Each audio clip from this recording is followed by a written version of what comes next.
Hi, welcome to She Talks, which is a series where we will interview women every week, women who are leading their professions, women who are strong, who've taken tough decisions, who are working on their own, who are independent financially, emotionally, women who are also vulnerable.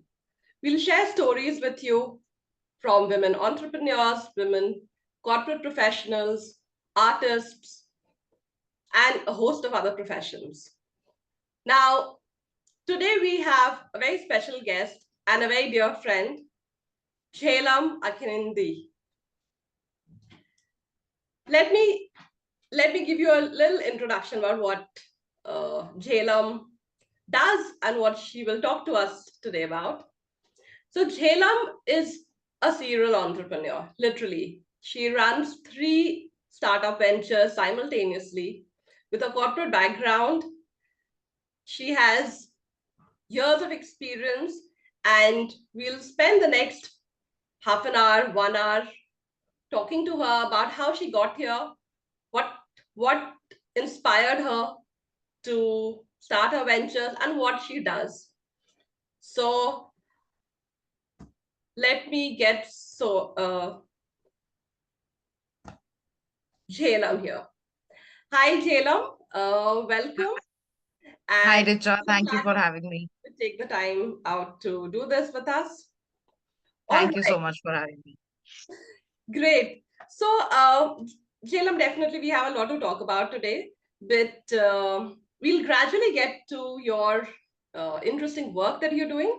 But we'd like to know you more as as a person first, because Hmm. people who will be watching this most likely would be at different stages in their lives. They could be young college students, young professionals, or married women in their 50s. So at different life stages, people will connect with different aspects of your story, perhaps. So let's start with how you started. Let's start at the very beginning of you. Where were you born? What were you as a child? How was your childhood like? So I was born in Nasik. My parents were stationed there when I was born. So I think probably the first 4 years, 5 years of my life, I was in Nasik. Um, but after that, we moved to Bombay because of parents' work again. And since then, I mean, mostly we've been in Bombay. So technically brought up in Bombay. Um, School, I mean, I'm very, very grateful for going to one of the best schools in Thane. It was the only ICSE school at that point. So we had a very, very good education in terms of having a very well-rounded education, right? So because we saw our friends who were, simply mugging up from textbooks because that was the pattern of the board that they were, sort of studying with.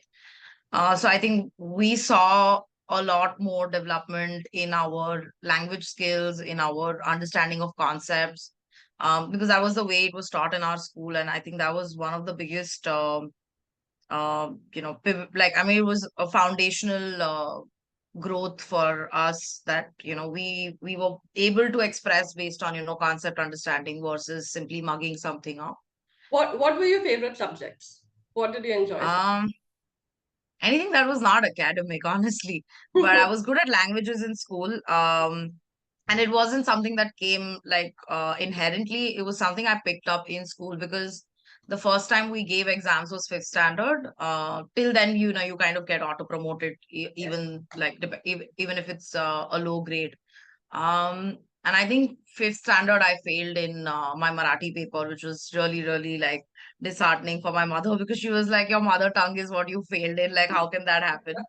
But I think that was, it wasn't like I started realizing in school that it's not so much about me not knowing stuff. It's just like I'm not comfortable with either the pattern of the paper or the way the answer is expected or the length of the answer that's expected, right? I felt like I could write this in one line. Why should I write this for 4 marks?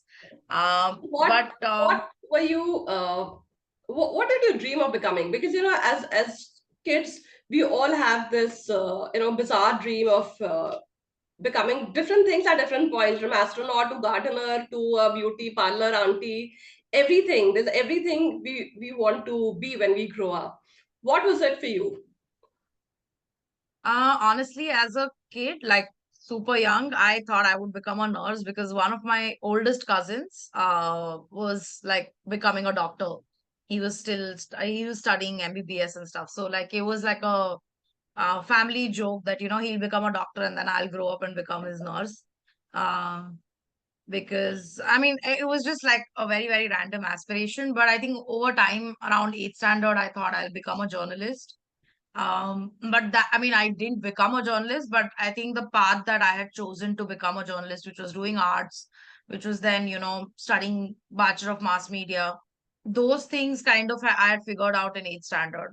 It's only until like I reached like the last year of graduation when I said, okay, I don't want to get into journalism, I'll do advertising instead. Because by then I had kind of figured out I want to get into events and, I'd done one internship. Oh. So I kind of tasted what I like. uh, and by then, I felt like journalism wasn't really my What vibe. college did you go to? Were you I did my uh, junior college in Ruia, Matunga, Bombay. so you And you lived and you studied in Mumbai? yeah, yeah, yeah, yeah. Understand. Um, and then I did my Bachelor of Mass Media from SIES Science. So I mean, my dream college was Xavier's for both. But in junior college, I missed it by like 1%. And in BMM, it just turned out that I got into the SIS list first. Like I was part of the first list, so I was like, okay, I'll go based on merit. Oh, Uh, awesome. so So, looking back, what part of your student life, and I'm taking both school and college, what did you enjoy more? I really enjoyed the extracurriculars in school. I Mhm. was really good at the art and craft subjects or like any projects that were art and craft driven. I was very good at music. I loved singing. I was always like the first kid signing up for like annual day programs and things like that. Um, I didn't, I mean, I do think I had a bit of stage fright, but it wasn't about that. It was about, like being involved in something more creative. Um, because those were the things that, less people focused on in school. More people were more interested in how many marks we are getting, how much we are studying, and things like that. And I was like, okay, I'm not going to do anything mainstream. So I was always the kid who wanted to do something that was a little away from what everybody else was doing. So, okay. Now, so what after that? What kind of a job did you pick up? So I did my first internship when I was in college with Castrol. They had just become sponsors for ICC. Uh-huh. So I got my internship because my dad used to work at Castrol. So I got my foot in the door. Initially, they were really, really skeptic about, 19-year-old, not even a graduate yet. Because most of the people that they were hiring were engineers, MBAs, like they were already coming with a lot of education and knowledge. So they were really confused about what I was going to do. So I think for the first 2 weeks, I was only given like PPTs to read. And then slowly somebody said, okay, I need help with an expense sheet. Somebody said, I need some printouts. So it literally started with like the typical internship, this thing where you have not much to do and you have a lot to prove. Um, But, I remember my internship during MBA, and you literally a glorified office boy as an intern. You do just anything and everything that nobody wants to do in office, but you are this free fund kind little bacha who will eagerly run around and do things. Yeah, so And there was also like that filter of, I've come through like my dad's reference because he's been working there for so many years. So I also had that to kind of like debunk, right? That while I might have got my foot in through like a reference, I can do something on my own as well. uh, And I think that happened through like a very, very random meeting one Friday evening. We were all in office till 10. And even though I had no work, I had to sit through everything, like everything. I just had to be an observer through everything. So during that time, and because my dad had worked in Castrol so much, right? We had got all the merchandise, everything. So I knew Castrol as a brand like far too well. And that's when, I mean, I gave one insight after a meeting. And it was also like a very off conversation. Somebody else was talking, and I just simply happened to say something out of turn. And that insight was where they realized, okay, she has something to add, because that insight changed the whole plan that they were working on. Um, and it was simply based on, what I had seen throughout, those 19, 20 years of being a employee kid of all the merchandise. That was my turning point in my career, because after that, the kind of work that they gave me was exceptional. Like, I got to travel with the team, I got to attend matches with the team, I got to do all of that which everyone else was doing. So I was not left out as Uh, an intern anymore. Um, how long and long was your corporate journey? um, the internship was just about 3, 4 months. Hmm. This Did was in my you second end year. up So I picking up finished my graduation, a and then 2012, they offered me a full-time role Castro? on the sponsorship team. Yeah. Wow. So 2012 to, I think, 2014, I worked in corporate. I changed one job. I did Castrol, then I did MasterCard. Then I realized that, I want to do more in sports. I want to like be super involved in sports, because sports events was something that was very, very high adrenaline. So I did my post graduation in sports management. Um, and then I started working on the agency side, because that was where more action was happening, right? It was more on ground. So I switched to the agency side after that. I freelanced also for a bit. So I traveled. I mean, during my Castrol time, I traveled to Sri Lanka for a tournament. I traveled to UK for a So, tournament. if I were to ask you, how would you summarize maybe 2 or 3 key learnings that you've had from your corporate life before you turned entrepreneur? What would those be? What did you learn?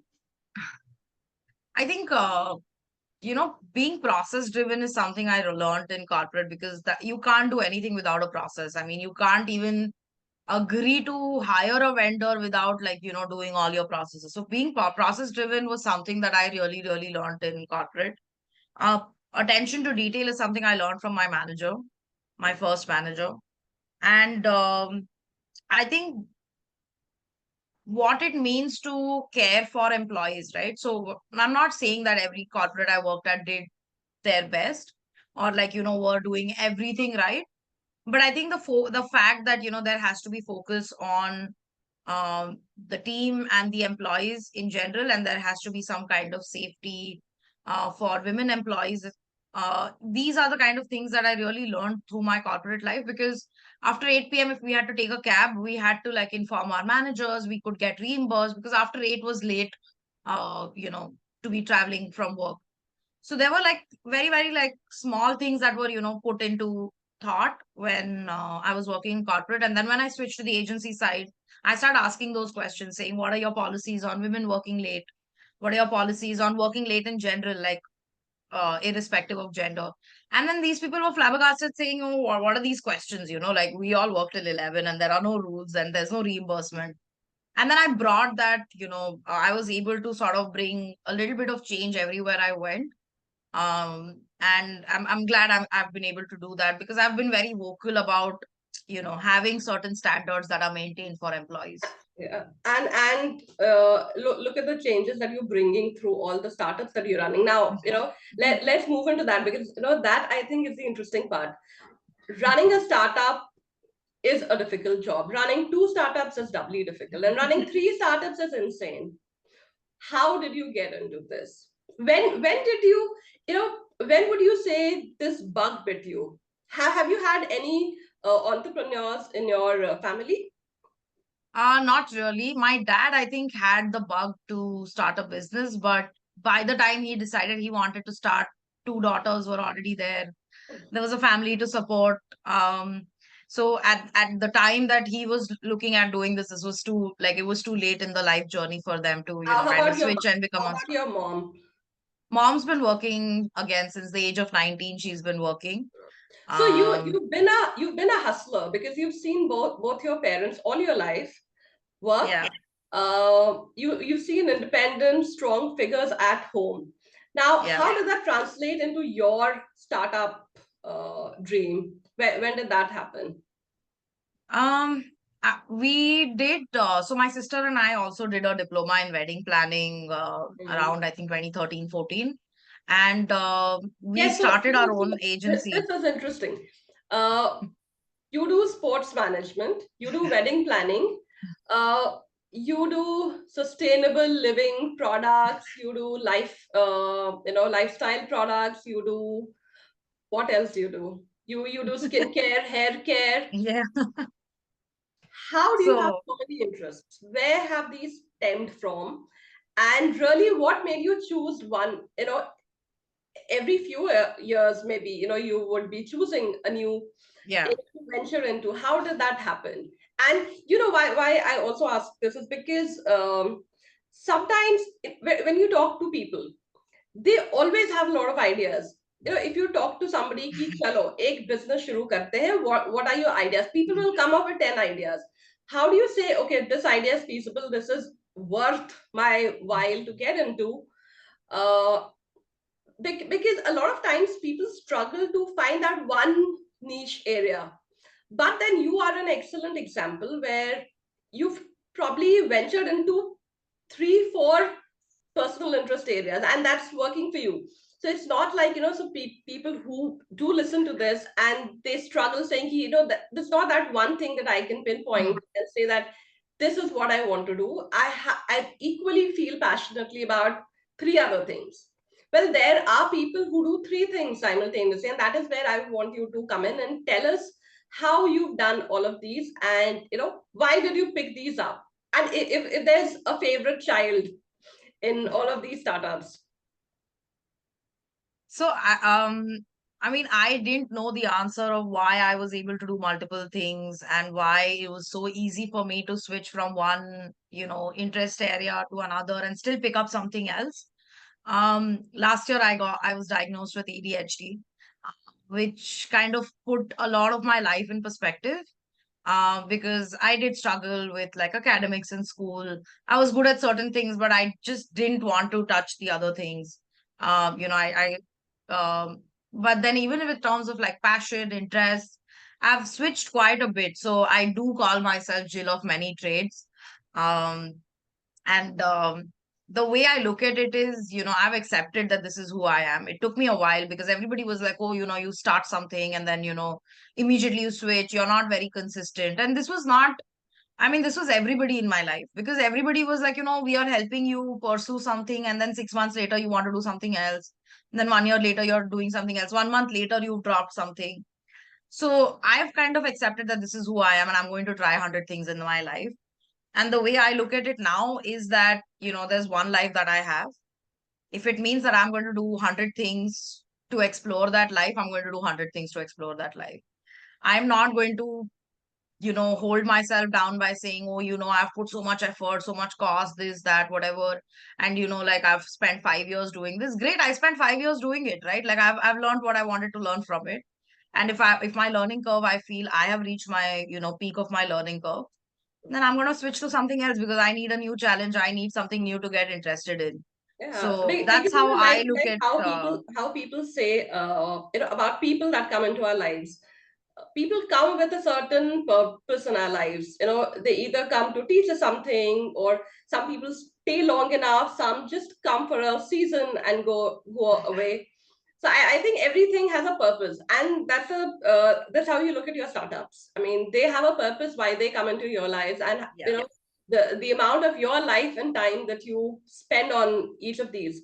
And then once you think you've gotten what you had to from these ventures, Yeah. you pick up something else, and how wonderful is that?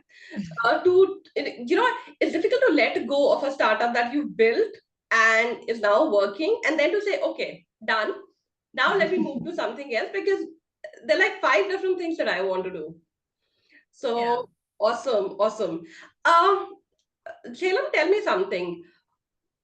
Yeah, I wouldn't typically ask this question, but do you think women entrepreneurs work differently or behave differently, or they're definitely perceived differently, but do you For think sure. they work or behave differently from men?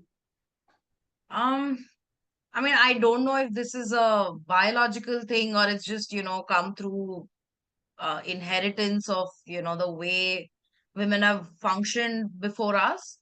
Um, I feel like multitasking is something that I've seen women do better than men. At least even with my coworkers, etc. It's usually been that, and again, not trying to sound like gender discriminating or anything. It's just like I feel that we've been expected to do multiple things, right? We've been expected to be daughters, we've been expected to be wives, we've been expected to be mothers, we've been expected to be homemakers and still have a career and still do all of that while trying to keep everybody happy and, keep our bosses happy, our how families happy, friends happy, because everybody has expectations from us. I think somehow that in today's generation I see this, that women are using that sort of conditioning to their advantage versus being tied down by it, where they say, okay, hey, I can focus on five things at a time and I'm going to do it, but I'm going to do it for me. I'm going to do it because I want to do it, and I'm going to do it when I want to do it. I'm not going to do it because society is telling me to do it or parents are telling me to do it or whatever. I think we found our voice, even at least in certain pockets, to do that for ourselves. Yeah. So, when you talk of multitasking, it also means you have to be multi-skilled. You have to have the skills to do something. Yeah. Your educational background or your initial corporate background um, have been on one particular route. Maybe you've studied journalism, mass comm, um, but your ventures are in many different areas. Yeah. Have you after finishing college, were there any other programs or courses that you took to do you skill yourself differently for different ventures that you take up? Anything that you've done for your own upskilling, or anything you think an aspiring entrepreneur probably must need to learn? If you have books, these could be books or podcasts. How do you learn? How do you keep learning? Because education happened maybe 10 years back or 15 years back, Yeah. but we need to continuously keep learning. So where do you learn from? Do you read? Do you watch things? Do you take up online courses or workshops? How do you learn?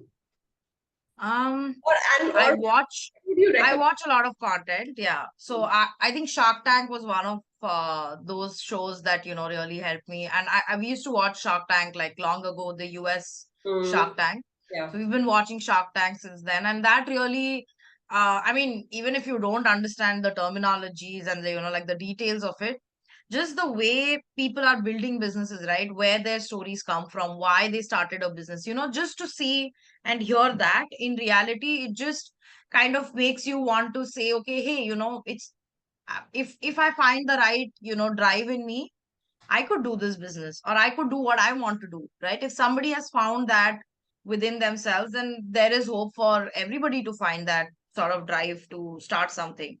So I think Shark Tank was one of the pillars are you of are you my following business the education. are you following the Indian Shark Tank? I did watch season one. I've yet to start Who's your season two. favorite? Who's your favorite shark? Who was your favorite shark last time? The Piyush Bansal was my favorite shark. For the reason that I used to like Mark Cuban in the US version of it, and I think he has a lot of similarities because he bets on the entrepreneur more than he bets on the business. Um, where he says, okay, you have a certain passion and drive that I want to invest on versus whether this model works or this idea particularly works. Because I think if the person has that drive, right, if the entrepreneur has that drive, they can build five new businesses tomorrow. Yeah. They can pivot, and, they can figure it out, much faster than somebody who's, like, no, this is exactly what, like, if you get tied down to your own business idea, you're you're going to face problems and challenges in terms of trying to look at it from afar. So I think somebody who's not tied down to the idea of one particular business, but the idea of doing a business, is going to do far more easily with challenges that come across. What are the challenges that you face? Um, I think it's so the Sui-Cura business that I'm doing, the self-care business that I have, is heavily like it's a very capital intensive business. It needs a lot of scientific knowledge, which I don't necessarily have. But I keep trying to educate myself on it. I keep trying to find ways to, upskill myself. I'm doing a Ayurvedic herbology course just to understand what are these various ingredients in Ayurveda that have certain benefits, so that when I make a recipe, I'm doing it, well informed. Other than that, I mean, I make experiment, I do my experiments, I try it on myself, and then that's how usually the products are made. um but I felt like, somewhere I should also have like a little bit of more theoretical understanding of things, to be able to explore new ingredients that might be unknown or like lesser known. So I think, yeah, I mean, the fact that I don't know everything about this industry makes it challenging for me. I was never the person who was, heavily into skincare or anything. So I'm not even like the best consumer in this space. But I was like, if I'm one, there might be more like me who are not super interested in like routines and things like that, but want basic self-care, like a good moisturizer that does its job, Hmm. like a basic nice lip balm that does its job. So, like just finding those gaps and like filling those is what, I've been doing with Suicura. So I will link all of your social media handles, your website. Where so do you ship across the country? Yes, yes, we ship all over So India. I will link that up so that people who are interested can go check out Yeah, and sure. buy things. All right, great. Uh, I have to tell you that there's so many questions that keep coming to my mind, uh, especially for somebody who is doing so many things on a daily basis. How do you manage your time?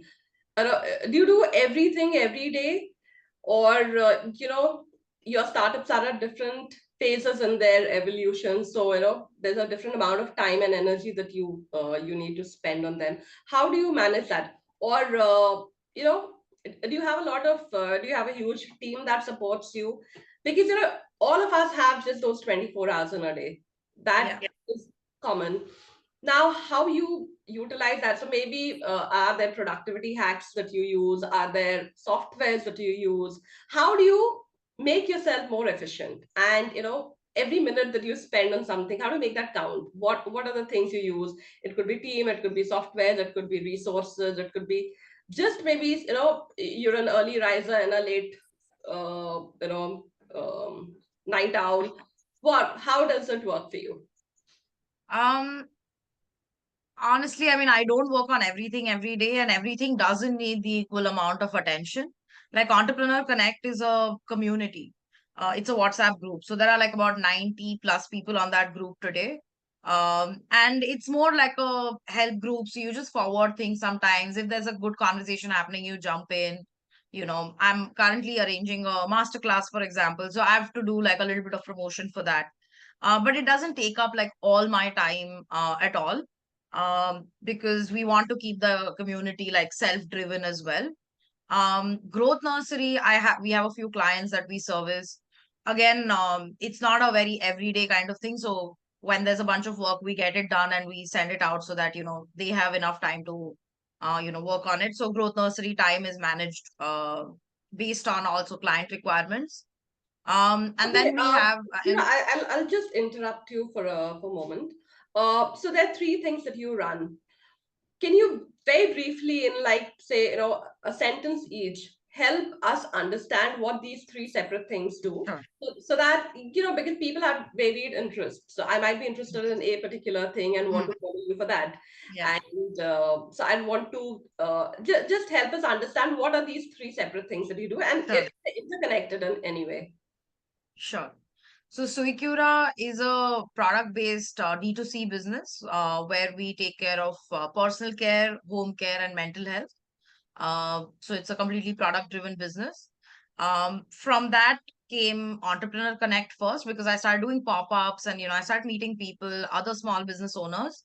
And then I thought, there should be a place for everybody to sort of come together, share more news, because everybody felt isolated. and trying to, grapple with what else is happening. So that was a community that I created only so that, more of them get together, and we have members from all over India. And And then, what kind of entrepreneurs are part of this community? so How we does have, one become part of it? If say I want to become part of it, can I? yeah, Or yeah, you just get in touch with me. We have a basic member form, which we ask you to fill, just so that we have your information, so that anybody else who wants to connect with you can have that information as well. so So we're creating a member directory. we will we'll add a link to that form if you're okay with that. So Sure. anybody who's interested can get in touch with you and become part of Yeah, definitely. And it's a free it. community. There's no membership fee or anything. It's absolutely like meant for helping people. And then when Entrepreneur Connect started growing, me and my partner realized that, hey, there are so many small businesses that have like genuine purposes to, that they want to create and build for, but don't always have the resources, right? So they might be good at something, but an entrepreneur has to wear multiple hats, but does not mean that, you wear all of them well. um so somewhere you might feel like, you need somebody else to come in, whether it's marketing, whether it's product management, revenue generation, social media, whatever it is.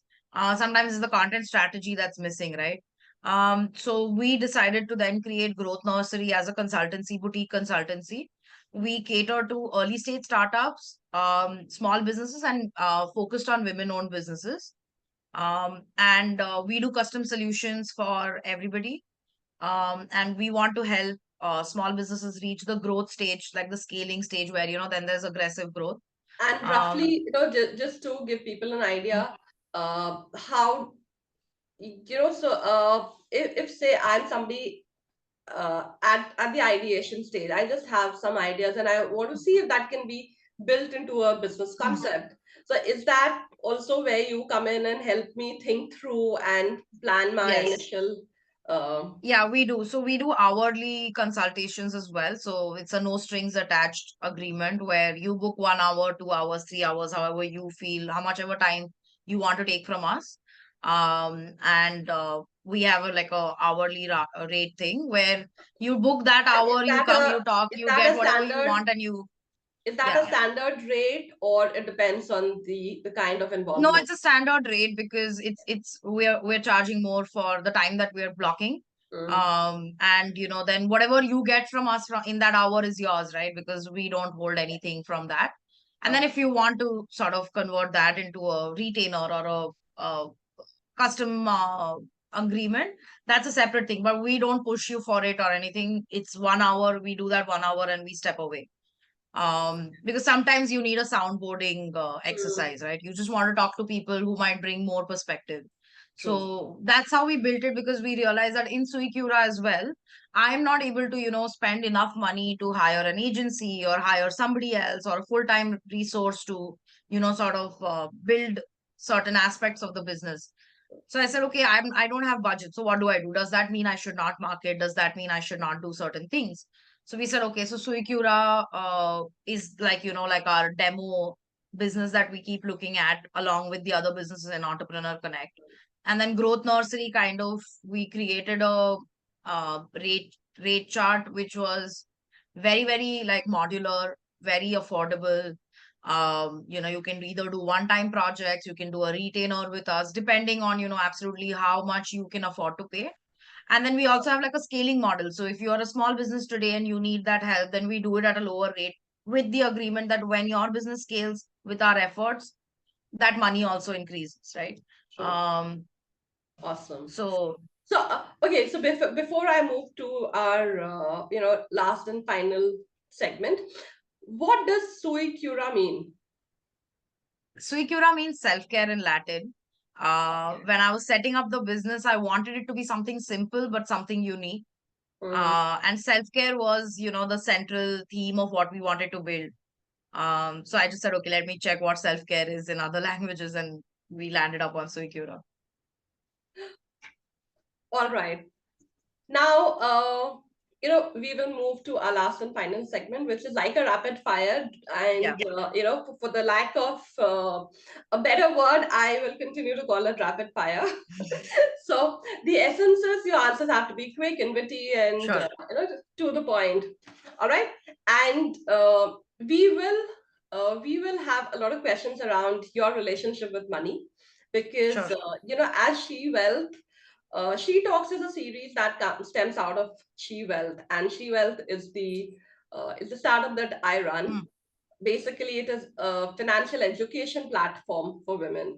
So there are courses that simplify money for you, and these courses are from modular courses, which could be a couple of hours to about 4 weeks, 8 weeks, hmm, where you learn things about investing and managing your money. And so for me it's very important and very inspiring when I meet people, when I meet women especially who are financially very driven and have things in control. hmm. So I would want to understand from women of from different fields how they manage their money and what's been their relationship with money. All right, so let us move into this rapid fire. All right, one good money habit that you're proud of.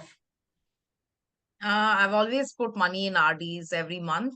Uh, Although like it's not the best thing, I do RDs so that I have liquid funds whenever I need. Okay, one bad habit that you're trying to get rid of. I can't keep track of my EMIs. Oh, all right. Do you manage your investments yourself? Currently, yes. Okay, Currently, yes. okay. And where do you, how, when did you learn to take charge of your money? Because, it's very common for women, especially in India, to let money management go to the men in the house, be it fathers or husbands, whatever. So when did you learn that it was important for you to control your money? I think that was something that was, sort of within our family, came from my mom's side, where my grandmother told all her four daughters that, you have to be financially independent, irrespective of who's in your life and who's not. Um, and that kind of translated. My mom's worked in a bank for almost all her life. So we learned banking at a very, very early stage. We knew what a bank account was. We knew how to, deposit cash, take cash out, all of that. So we knew what banking, like the basics of banking was something we knew, and saving was something our mom sort of taught us from a very, What very what young age. what are your favorite? Let's say your top two or three favorite instruments where you park your money.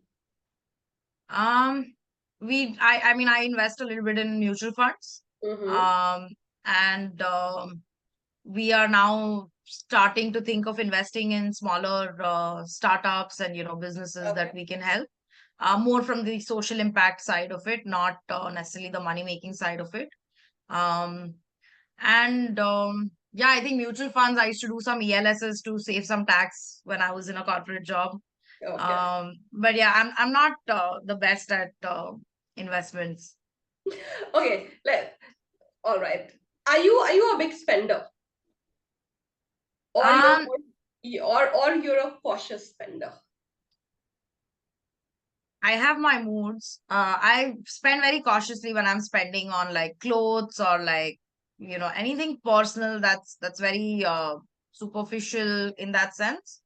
Um, but I mean, I wouldn't think twice about a nice dinner or like on travel where it's more experiential. So if it's anything experiential, I don't mind spending versus like something that's more like physical. So Um, what would be your say costliest purchase till date? The costliest purchase that I didn't make but I got was an iPad this year. Okay. So So something you've bought from your money. from my money, I've bought my last iPhone is from my money. Okay. All right. Your happiest purchase. Um, Happiest purchase. Purchase or maybe spend, you know. Plants. We have like 80 plants in the house. So I think we love spending on plants. Wow. That's the happiest spend we make. And any expenditure that you regret having made, a significant expenditure. Some of the furniture in the house, maybe, that we invested too early in. Yeah. So, last year when I was moving into my current house, I knew for a fact that I had to let go of all my old furniture and just have a little more floor space. So most of my things are like, wall mounted or whatever. I'm like, I want space to walk and not stuff it with the furniture. Yeah, well, uh, all right. Now I'll give you a situation. You have to choose one, right? Uh, I can either double your wealth today, so let's say you have Mm, your net worth is say 5 crores. I can make mm, that 10 crores today at whatever age you're mm, at. Or I can make you half your age with whatever wisdom you have mm, today. What will mm. you choose? Double the wealth today or half the age with the wisdom of today? I'll choose double the wealth. I think I've lived a pretty full life to not go back 15 years, uh, but have a more comfortable life for the next 15 years with the money that I can make today. Interesting, interesting. So what role does money play in your life? Um, How would I you think it's describe your relationship with money? What does money mean to you? I think money for me is independence. It means freedom.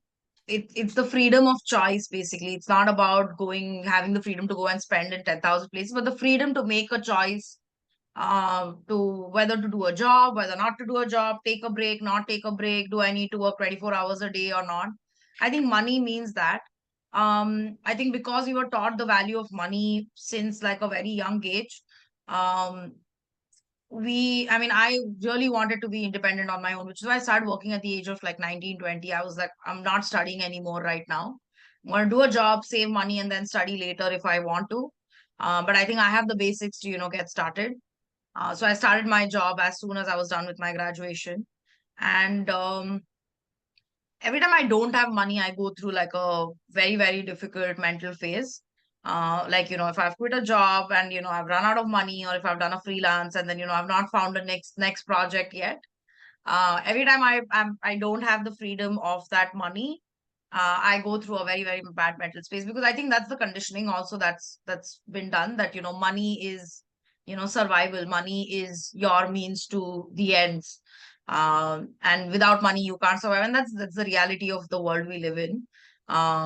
But it's never been about like, I am not the kind of person who was very okay with taking money, or like borrowing money.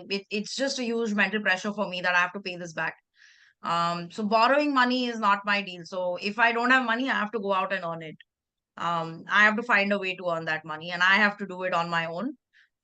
There's nobody waiting there to hand me anything. I think And that comes from a very typical middle class upbringing that most of us have. We value money, but we're not totally only driven by money. yeah, So we're like in that very nice sweet spot where it's important. We know what we can do with yeah, the but it's not everything. but it's not a be all and end all of Yeah, everything, yeah, because we've seen less money, we have aspirations, but we're like nice, yeah, comfortable in our own space. So thank you so much, Jhelum, for spending this whole hour with us. And I'm sure I've definitely I've known you for a while now, but not at such depths, and definitely a beginning of a new friendship here.